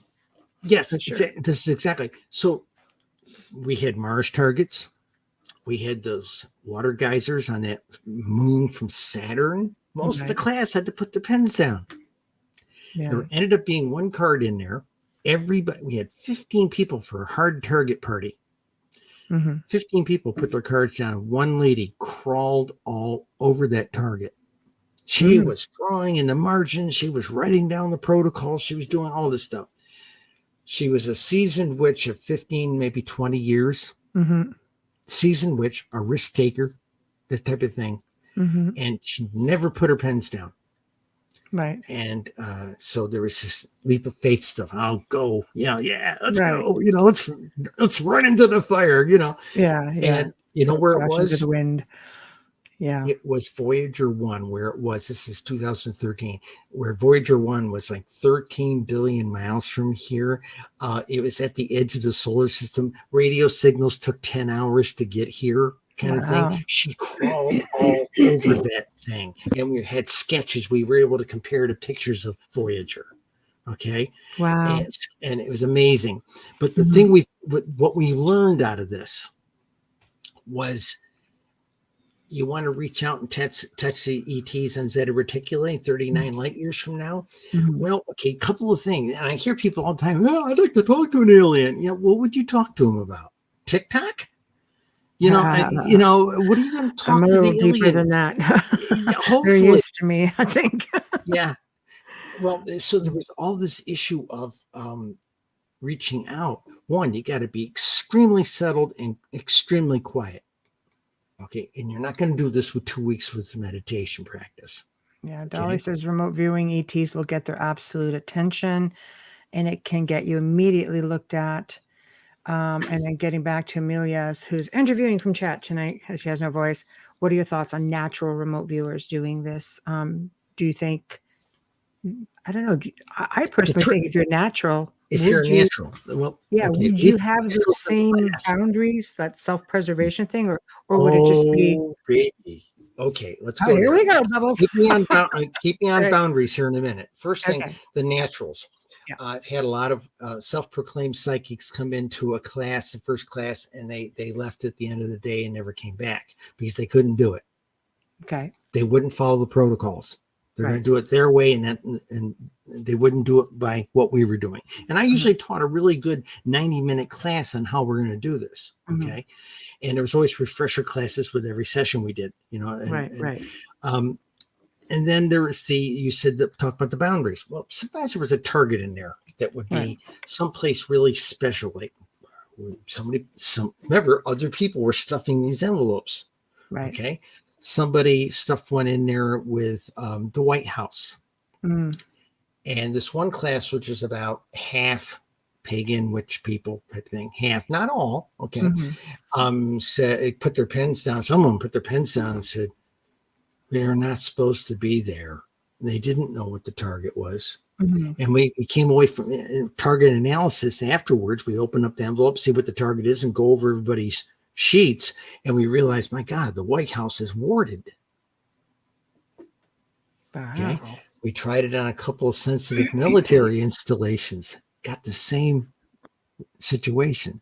So there are people in places in our government who are very magically attuned. And they're watching. But they're not worried about each one of us. They're worried about other people. Okay, but the boundaries thing, was another thing. But amazingly enough, ET is very receptive to us reaching out. Okay, very receptive to it, very aware. Not all of them are interested in having us peek over their shoulders, right? And but we had those kinds of target cards where of reaching out. There's this picture of this little skinny gray alien that was taken by the KGB back in the 50s. They call him a Gray Bob. Okay, right. And a lot of people have tried a remote view on him. Now, here's what's interesting. The common response that comes back afterwards, will you people leave me from the future, leave me alone? Oh, poor guy. Yeah. Oh, we got to rescue him. So one of the points in the chapter I did about fantastic strangeness, if you're going to get into the craft, you got to keep in mind that it can get really squirrely. And a lot of people say, oh, bring on the squirrely. I said, you don't know what you're asking for. Right. Okay. It can get really squirrely. And I'm not saying anything like, oh, hey, let's go do some peyote and try and touch aliens, It's like party hats. I've never done hallucinogens. Right. Okay. But I've had some experiences that some other people have said, you sure you haven't done hallucinogens? Not consciously, no. No. But you can, if you go deep enough in your meditation, there's pretty wild stuff to experience once you get past this everything around us, this thing right here. It's all artificial. This is a construct. This is a big freaking holodeck, and we every now and then our spirits put on this bloody chicken suit, and we come down here to play this LARP called life. Okay, and then we die, and we rest a little while, and then we put on another chicken suit and say, "Hey, what's the scenario for this one? Okay, let's go." Wow. So I want you to hold that thought because I actually have a question on it, but I have to do a station sponsor. I'm not going to do it as well as Bubbles, but here we go. So You are listening to The Outer Realm with myself, Michelle Drochet, and Bubbles is in the chat. So Amelia Pisano is in chat. And our very special guest tonight is Cheryl Costa, Lady Tashi. Am I saying that probably? Yeah. Okay, excellent. And we are talking about her new book, Magickal Musings of a Rogue Witch, which is getting rave reviews everywhere. And it's just, if you haven't tuned in or you're just tuning in, you've missed a lot of the fun. So you have to go back and check out the archive. But stay on board with us. We've got another half hour at least. We are fully sponsored by the amazing people over at Folgers Coffee, who literally have been with us from the beginning. So we thank you very much, Folgers. We love you. And of course, we appreciate you so much. And also big thank you to Dr. Snick, Justin Snicker, for his intro and his outro. He is an award-winning composer, again, of Halloween, horror, sci-fi, dark wave, electronic music, which can be found on Bandcamp, Spotify, iTunes, Amazon, you name it, you can grab it. So thank you, Justin. So now we are back, and let's talk about these confines. Are we living in the Matrix, or is just can we alter this reality, since it's just, I say, like, all the world's a stage really has a whole other meaning, right? The way you're putting it here. It's thought in the form. Okay. And this is form. Now, Buddhist teaching will say it is the energy, everything, the energy around us, the force, whatever you want to call it, is emptiness. It's emptiness, not nothingness. It's emptiness. It's the idea of the ultimate potential.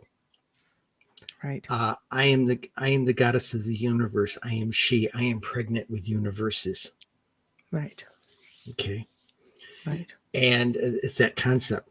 And the force has, our essence has everything. Everybody right now, with all these people trying to pass every bill they can about keeping transgender students from being in athletics and this and that, and you are what your DNA says you are. No. Right. You are not your body. I'm wearing a different suit today. Dang it. You are not your body, baby. You are not your body. This is just a chicken suit you drive around in while you're here. That's it. Right. Okay. Right. Now I'll give you an example. Okay. You've done this meditation stuff for a long time. And apparently I was doing it in a previous lifetime because I always had a knack for it. Right. So when I was teenage years, I was experimenting, I was touching this feminine self. I was trying to understand it and everything. And I'm going to say it this way. There was these 16-year-old girls, 14, 15, 16-year-old girls, try it on, in the back of my noggin. They were past lives. Oh. The essence aspects of me, of us, past lives. Right. Okay. And so it's not a multiple personality disorder. It is, if you do deep studies in mysticism, deep studies in Buddhist theory, sooner or later, once you start clearing away the obscurity of all the trash that gets rattled around in our subconscious, because you can't walk into a restaurant without 5 screens up with some sports show on it. Okay. The everything going on here is intended to distract you. Doesn't want you to have a quiet mind. Okay. And that's the insidiousness of everything that's out there. The people bowing their head 70 times a day to the little God phone, this is the distraction. You have to, I've got a phone. Yeah, it's right here. I get about 3 phone calls a day on it. Okay. And it's some guy telling me the warranty of my car is expiring. Right. Okay. So no, I don't live on that thing like a lot of other people do. And I have a rule of my students, and it's in the book, magical students do best when their phone is either turned off or locked up in the car. Right. Okay. They come to my class, the phone basically stays out there. Right. There's nothing worse than sitting there in a meditation room with a bunch of people. You're sitting on meditation pillows. You're one with the universe, and somebody's phone is sitting over there on a prayer bench, on the prayer branch and starts buzzing and vibrating across the table. Right. Okay. Knocks you out of your meditation. Right. And or they're sitting on their phone. They have it in their back pocket, sitting on this meditation pillow, and they start reaching down, pulling out. Look like they're trying to pull an egg out from underneath them. We got to the point at the temple. I used to be a Buddhist nun. Okay. And at temple I lived in the Maryland suburbs. We had a rule. A couple of us used to monitor the prayer room before people would come in for organized sessions a couple nights a week. Hmm. Are you a member of the White House West Wing staff? We had people who were. Yet, okay, we put them off in a separate room because we knew they had to keep their pagers with them. Are you a member of the Defense Intelligence staff? Yes, we had people who were. They went into a separate prayer room. We had people. Are you an emergency medical technician, a doctor, a nurse running around with a pager right now? Are you on call? We had people who were. Okay. Are you a fire person, a fire rescue person, or a paramedic for a thing? I was. Okay. We had to take it off to a separate room and try to keep everybody else who was not. Phones off or locked up in your car. Go in and meditate. Be one with the universe for the next hour. The world can do without you for an hour. Right. Agreed. So on that, let's touch a bit. I'm going to go fast forward a bit. I probably didn't answer the question. Well, no, just because, I really want to touch on binding. We only have a half hour left. You do. Yes. So let's go with binding.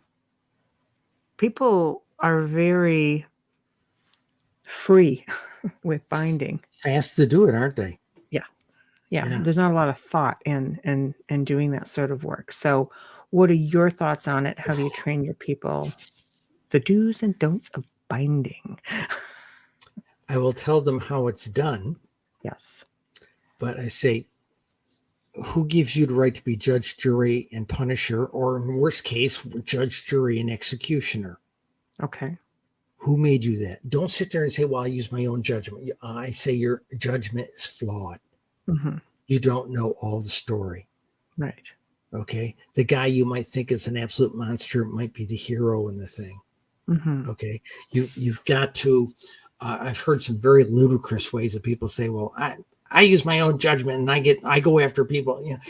You know something, that guy, I know that guy down the street beats his wife. Have you ever thought about, instead of binding him, sending him a nice day? Maybe he needs a nice day. Maybe he's had maybe he's got a really crappy job. Maybe he's up to his butt in bills. Okay. Maybe his wife's a nice person. Maybe she's a bloody shrew for all we know, Right. Send him a nice day. Maybe he needs a nice day. And I had a teacher a long time ago, really, really hopped on that one. Don't do this. Okay. You're not supposed to do this. Let the universe deal with it. I put a thing in the chapter there that said, here's the prayer. Ask the universe to bring justice to this person and let the universe sort it out. Right. You don't need to be doing that. I don't believe in binding. And I know people say, well, but what about the child molesters? I know some witches that went after somebody they thought was a misogynist. Okay. He was just very awkward around women. Okay.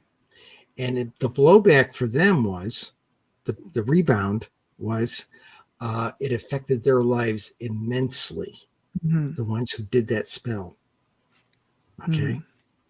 And he ended up having he ended up finding the right woman. And think of the guy like Sheldon on Big Bang Theory. He was a very awkward guy. Right. And finally met somebody that he clicked with, and he lived a very, very lovely 22 years or something like that before he had a stroke and passed away. But the thing is, the people who tried to put that inhibiting spell on him bit the bullet. And I've seen nothing good come from that. Okay. Right. And so Stephen I do not all recommend human judgment can be flawed. It is. Right. All human judgment is flawed. Yeah. And singular witches passing judgment on somebody, there are consequences to it. And I agree with what that other person just said just now. There are consequences. That was Amelia. Yeah, she's back. She's teetering between, I would say, YouTube and the Facebook page. So, so that's it. Yeah, she is the outer rim. But buying it, okay, here's the deal. The big deal. I've had people say, I've had people write me since this invasion of Ukraine. Cheryl, there's all these Iraqi war and Afghanistan veterans are going over to fight for Ukraine. You're a combat veteran. Yeah, I was in Vietnam 50 years ago. I'm gonna get, if I went over there, I'd get in the way. Right. Okay. Yeah. Right. I'm still a good shot and I'm still good with explosives, but but the problem is it was not for me to do. Right. And I've had people email me say, "Why aren't you melting Putin into the pavement?" It's not for me to make that judgment. Okay. Yeah. But there's a great gospel tune. Anybody who's seen Babylon 5 has heard the song. Yes. It's no place to hide. Okay. The rat was running around with no place to hide, no hiding place, right. But it's the truth. Ask for the forces of the universe to make the judgment and make and deliver justice. Mm-hmm. I know some people who went after Saddam Hussein. Right. And their spell was, may he be found alone and disenfranchised and alone in a hole. And that's where they found him. But it had a rebound on those people who did that spell. I know personally, and every one of them has suffered from having done it. Okay. Okay. Right. So, I don't recommend it. Send them a nice day. If they're really a jerk, they'll wrap themselves around a pole. Right. I mean, that was one of my old teachers' attitude on things. But send them a nice day. You don't know what they've been through. You don't know what their life has been like. Right. Maybe okay. Karma is a very exacting law of the universe. I know there's a lot of groups on Facebook that say, "Oh, that's Buddhist Hindu stuff, karma." It doesn't. But they're usually trying to sell you black magic stuff. That's it. Yeah. Okay, that's a $4 billion industry, and they're usually trying to just blow it off and say, "Oh no, you can do that stuff. Don't worry about it. It won't hurt you, baby." It's all good. You don't do it, and doing this trippy magic of tripping people up and causing them little inconveniences. Right. Okay. I'm sorry. Why be mean? There's so much woe in the world. There's so much hurt in the world. Mm-hmm. When my best magic matured, when I learned the practice of making an offering for the benefit. Okay, we used to sit in these circles. I know everybody's done this. You sit in a circle, like in a moon circle, something like that. Maybe 25, 30 people crammed into somebody's cellar. Yeah. Okay, on a moon. And it's not on the weekend. It's on Tuesday night when the full moon is. We've had some priestesses really rigid about that, Yeah. And I had this one priestess. I used to go to her house for this stuff, and this old lady, God bless her, Rosemary, she'd have 2 dozen candles in the altar, and there's 40 of us in this cramped cellar, and the fireman and he's going, "Oh Jesus, I don't like this," I'm good. This is not good. Yeah. But one of the things was we'd go around the circle. And I think anybody's been any kind of open circles since, anybody got any special offering you want to do? Oh, well, my grandmother's sick and is going to have a kidney replacement. And my dog needs some work done on his leg. And they go to the next person and they're spooning out the benefit of the magic by the spoonful. And they keep forgetting we're dealing with the most awesome power in the universe. And they're handing it out by the spoonful. And it would get to me at the end of the thing, and I would simply say, I make this offering for every being, for the welfare of every being, everywhere, every when. Mm-hmm. And I usually stopped it right there to circle what she said, Wow. Yeah. But why not? You're service to others. You're not service to self. I am a priestess of Isis. I am about... Now I'm going to draw a blank. Okay. I'm about compassion. Right. I'm sorry. I'm about service, sacrifice, compassion, and love unto all things. Mm-hmm. Isis, as a mother goddess, was a mother goddess, a mother. Mm-hmm. Okay. And she is very much a creator mother. And so those of us in the Sisterhood of Isis believe this idea of you're here to be of service. And there's That's not right. too many priests and priestesses out there that are not. There's a lot of ego out there. Oh, just people in general. People in general. Yeah, right. I've always had spirit say to me, serve. I'm saying, what am I supposed to Serve. do? Yes. And that, you know, what spirit says, serve. Serve. And you that's bet. always been what I've done. Serve. So Stephen says, I don't mean to interrupt with this question. However, if you close yourself off to everything because of past pain, how would you reopen yourself to the universe and free yourself from yourself? Great question, Stephen. It is. It is a good question. I'm going to leave it up just so you can ponder on it. Okay. If I'm understanding it correctly, again, sorry about the hair. I don't understand why it's getting into my mouth here. It's all right. It's good. You have to chip away a little bit at a time. This is you're not gonna deal with all your problems every day. Yeah, I'll give you an example. I wasn't dealing well with this whole disownship, and about 4 years ago, me being disowned and disinherited was less of I was being shunned and banished and not invited to things, to actually them getting on the phone and say, okay, we've taken you out of the will. You're not welcome here. Don't bother us. Okay. I had to put myself back into therapy. I hadn't been in therapy since the early 90s, years after my gender change. Okay. And dealing with, the meanness of people at work, things like this, picking on the tranny lady, and so I went back into therapy for 3 years. Okay. Just to cope with baggage I hadn't dealt with family. Okay. So it's all like this. It's okay. You can't do it all by yourself. Sometimes you do have to go out there and get a mundane professional. Now, the first time I opened up to this mundane professional social worker and said, I'm a card carrying witch, the guy about fell off his chair. His eyes got really big. Okay. He says, are you truly a card carrying witch? And I reached in my purse and handed that nice big black card to him that says magic on it and my priestess email address. And he went, oh my gosh, and so I gradually got him straightened out on the fact that we're not sacrificing babies. We're not sacrificing little animals out in the glen out here and things like this. And once he got that through his head, then we just sat there and he came to understand what kind of a kind person I am, what kind of a compassionate person I am. 4 years up in upstate New York, while I was still of the 7 years I was a Buddhist, ordained Buddhist nun, I was a chaplain to 4 hospitals. Now, I hear a lot of people say, well, I'd like to be a chaplain. Yeah, being a chaplain is a lot of fun at 3 o'clock in the morning when you got to be at work at 7 in the morning. Okay. You're up there for 3 hours at night holding somebody's hand who's drawing their last breath. And then you got to sit there and work them through their Buddhist dying rites, which is essentially a controlled shutdown. You just don't pray over them after you die. As you realize they're in their last strokes, you set them up in bed and you literally take them into their final meditation and you walk them into the afterlife in the form of meditation. Okay. I'm trained in that. Not every monk and nun is. There was a screening process. Some people just couldn't deal with it. Okay. My Lama looked at me and says, oh, you're a death walker. You've seen death. You've held death in your arms.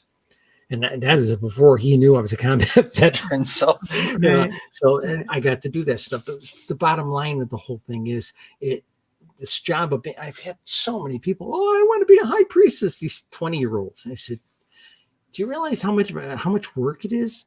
This is not just about dressing up like a fairy princess once a month under the full moon, lighting a bunch of candles. It takes you a while. It's not going to happen next month. Exactly. And it's not about what you think is glamorous there. Right. It's about, oh, by the way, fairy princess types, with the big long drapey sleeves and candles on the altar. Do you know how many priestesses I've had to roll on the floor to put out the fire? Okay. Okay. No, we've gone to electric candles in this household. And say, well, but it's not the same. It's not the combustion. I said, inside that battery, it's the same as combustion. Trust That's me. right. The Okay. less the fire.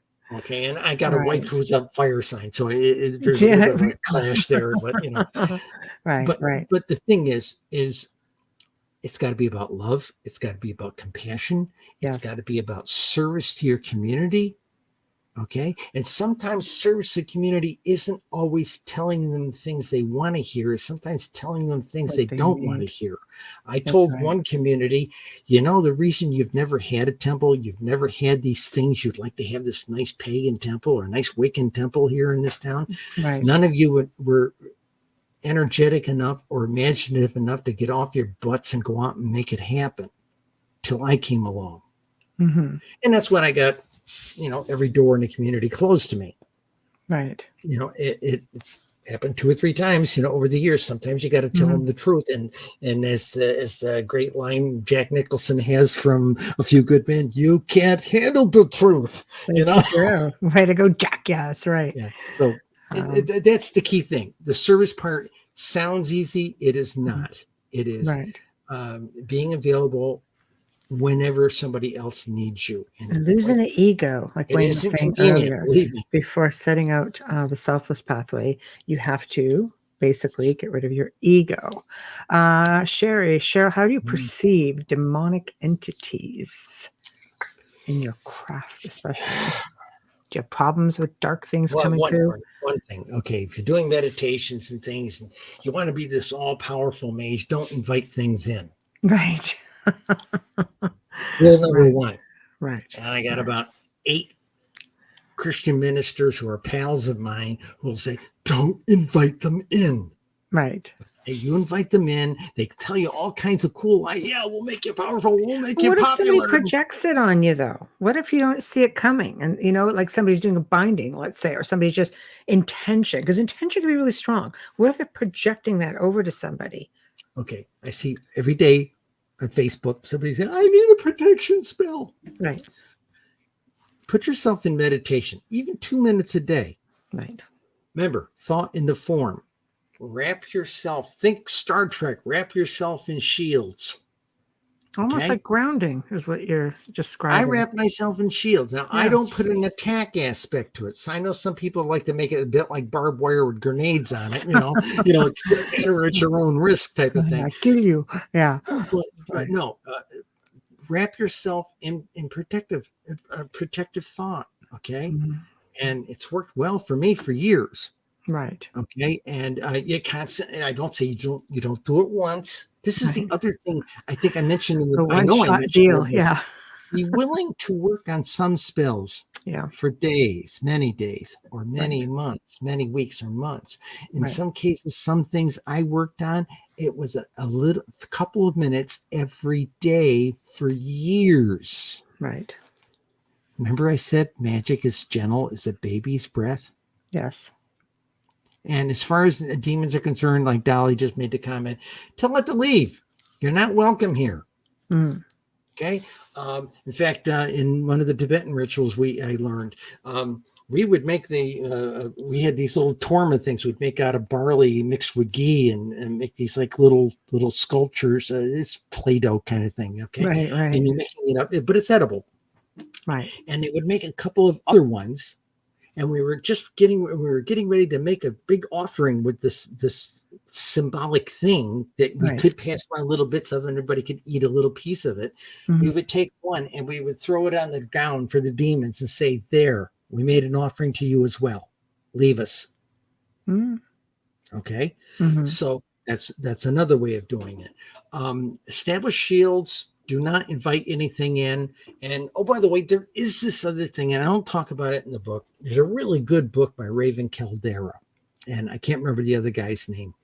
But in the past 15 years or so, there's been an increasing incident of gods and goddesses impressing themselves through people in the community. It's kind of like the flavor of the thing when you're doing the charge of the goddess and suddenly the goddess is and everybody's saying, who the hell's that? Goddess. Yeah. That kind of thing. Yeah. Right. I first noticed it with some little kids that were like 4 or 5 years old. Is Susie going to be the goddess again? you're seeing something I'm not seeing, and What then do you we? start Yeah. really looking What do at we it, don't know that Susie knows? your voice Yeah. change, you see the mannerisms change, Right. Okay, there's been some of this. Now, excuse the expression, nice white people from the suburbs don't get it. And you see a movie, something like that, about somebody being possessed in, like, say, a voodoo circle of some sort. Right. Okay, a Caribbean tradition of some sort. Because it's out of context and they don't understand what is going on. That person is not going nuts and is not going wild. It is perfectly normal in that environment for what was manifested. Right. Now, in our environments, there are people in the pagan community who have been at it a long, long time, Mm-hmm. who are acting as vessels for certain deities. Right. Well-known allowing the Hellenic channeling. deities, Right. And if you Right. go to one of their mysteries festivals once a year, at some point during the festival, after you've had certain initiations and things, Right. you can actually go up there and sit down and talk to this person who you talked to, Susie, a couple of days ago, and you're sitting there talking to Athena, and that's not Susie anymore. So isn't that a form of possession? Yes, it is. It's and the term used in the channeling. Caribbean Buddha, it's sort of a channeling. Yeah. But the term is the official term for that is the person who's doing it is a horse. It's being ridden by the god or the goddess. Right. Okay. Right. And it's usually only, don't say, oh God, I think that'd be fun. No, it's not. Okay. Right. It is not. And there's not a lot of people trained in the American pagan community to deal with it. It's been happening more and more in suburban circles with very experienced people. Mhm. There's also another type of thing. It's not possession as much as what I'm going to say an emanation. Okay. Okay, give me an example. You do a really good charge of the goddess, Mhm. particularly for for an initiation ceremony. Okay. Right. Right. And the goddess comes and you have a sense of that presence with you while you're doing the stuff. Mhm. Okay. Sometimes that sense of presence doesn't go away for a day or two. Mhm. Okay. She sort of stays with you, but it's not like she's possessing you, but she's sort of like looking through your eyes kind of thing. Yeah, sort of just enjoying the meat suit for a little while, as you say, Sometimes, yes. and having the human experience Yes. for a little while. As one Right. priestess put it to Okay. me, we were talking about this. One priestess put it to me, that particular goddess that I know, she says, she's here to see things from my perspective and will hang around for a certain amount of time. Right. And I've got certain restrictions on what I can do in my magic while she's here. And as Stephen says, watching the world, what the world has become, that's got to be a shocker, isn't it? Well, this thing has been happening for the last 15 years. So why? We're at a tipping point with our ecology. And if we get to the point where we can't sustain advanced life on this planet, then who's going to be here to honor and love the gods? Plus, the gods are saying, why are you wrecking the planet, you idiots? Who let the kids out in the schoolyard too long?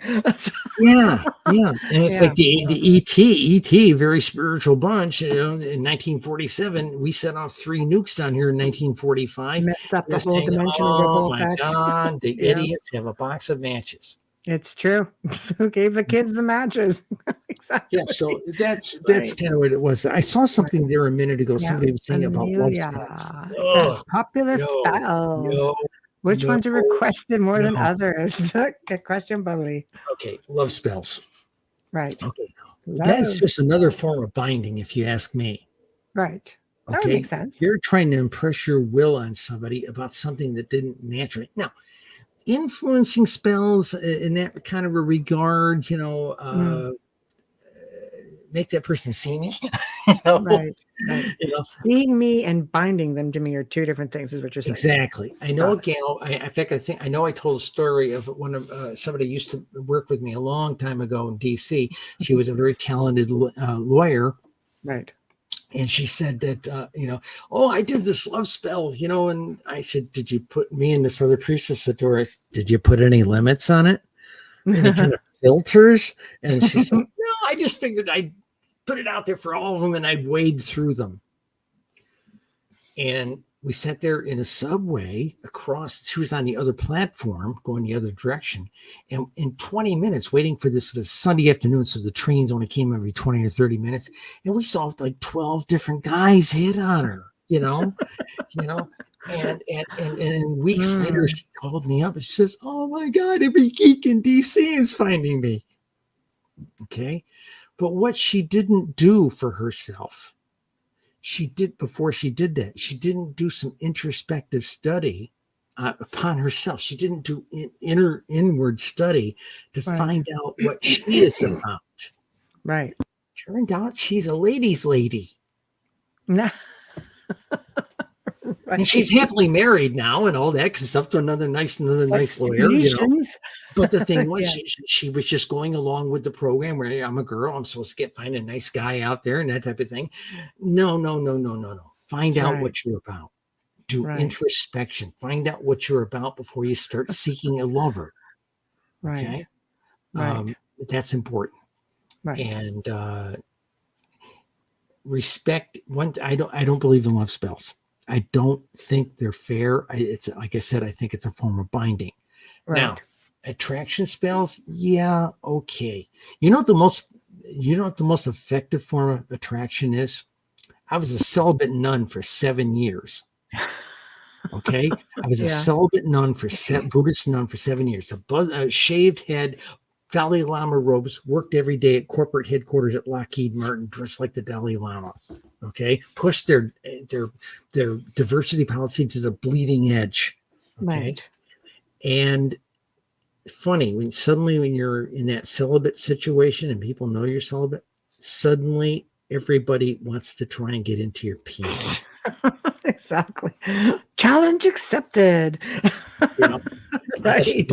Honest to God. There it is. I met Linda at we were both members of a association of about 70 or 80 people who were into live action role play.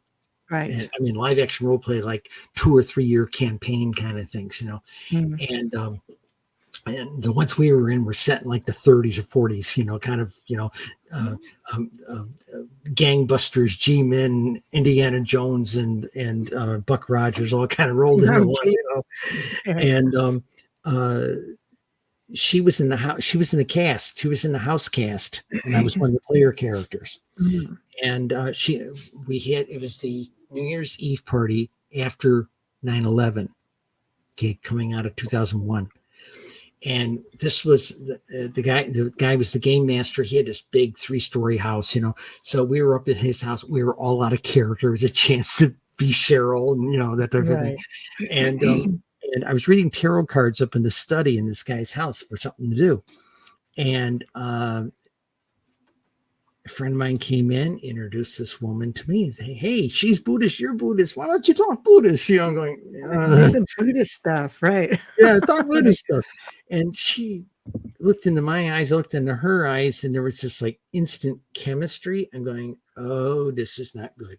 Get the 10-foot pole out, And she's walking down the hall. I said, well, come back later. I'll do a tarot card reading for you. And she's walking down the hall. And I heard later she asked the guy whose arm she was on, who's also another player, says, is Tashi a boy or a girl? Yes. Leave that right there too. So okay, fine. So what ultimately happened was when I did her tarot card reading, I had to break out the little bloody book that comes in the box. Oh. I'm an experienced reader and I couldn't read it. Wow. And I wrote them all down in my notebook. I wouldn't show it to her until about 6 months, 8 months later. I was out of robes. I'd been released from my vows for other reasons. Right. That's when I showed her what the card reading was. I was all over her cards. Oh. And it rattled me because, again, I was in this monastic situation. I got promoted to being a yogi. So, but so that's love spells. I don't believe in those things. Play hard to get, and people will fall out. It's like early witches who want to be a priestess, I don't have any students, decide to get into something for yourself, and believe me, the goddess will throw students out of the woodwork at you. Decide to go start taking a class in karate, do a pottery class or something like that, something on your own time for you, and suddenly you'll have students coming out of your ears. Right. Be careful what you ask key. for. That's the key. All right, students. We're all students tonight, but we're all students. No matter, I'm still a student. Yeah. We're all students. Yes. Once you start getting to a point where you think you're no longer a student, look out. That's right. That's right. Oh, I do. I agree. We're all students. Absolutely. Well, we're at the top of the hour. Oh, bloody ready. So this is the part where you tell everybody how to find you, where to find your book. All right. Promote. If you absolutely you want to write me, okay, buy the book. There's an email address in the back of the book. Okay. There you go. No email address. It's the only one that functions for this thing. Okay. Right. The book is called Magickal Musings of a Rogue Witch. If you go onto Amazon to books and search Cheryl Costa, Witch, Cheryl with a C, Costa with a C, Witch, you'll get this book. It's cheap. Okay. Right. It is. It's a very small book, only 144 pages. A nice, easy read. I reckon, easy read, yes, but I've had a lot of email. Right. Read one chapter, think about it a day or two, then read another chapter, because I pack a lot into a chapter. Right. I make you really, really think.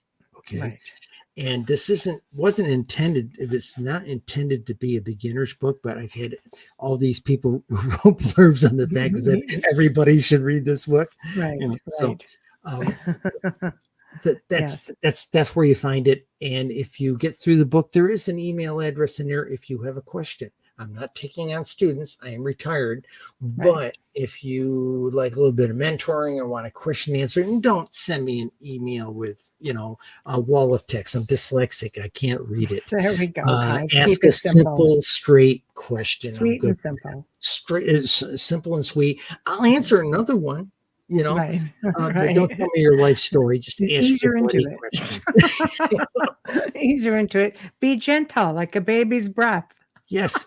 Now there's also there's a group, there's a bunch of guys in England that I work for, and I have a show called Mystical Mentors on the Casualties of Mars radio show service. Okay, and we're based out of London. And a couple of months ago, before the show debuted, I had friends of mine come back from London and say, "Cheryl, how come you're on posters on every subway station and bus station?" I'm going, "Oh my God!" My face is plastered all over London. Yeah, right. But I talk mysticism, and you get a straight talk like I'm talking here. I'll pick a subject matter and I'll beat it to death for somewhere between 20 and 40 minutes. Typically, I'm trying to keep them to about 20 minutes, but that's what I'm doing. And the program's called Mystical Mentors. It's on Casualties of Mars. If you Google it, we're on everything. They've got us on iHeart. We're on Google. We're on YouTube. We're on everything. So now we just have to bring you back because you're just such a delight. And Amelia, right? I mean, Amelia missed this one, so she's got her voice back, had me back. That's what she said. I couldn't be on. Always a great show when you're on. You're amazing. We love you.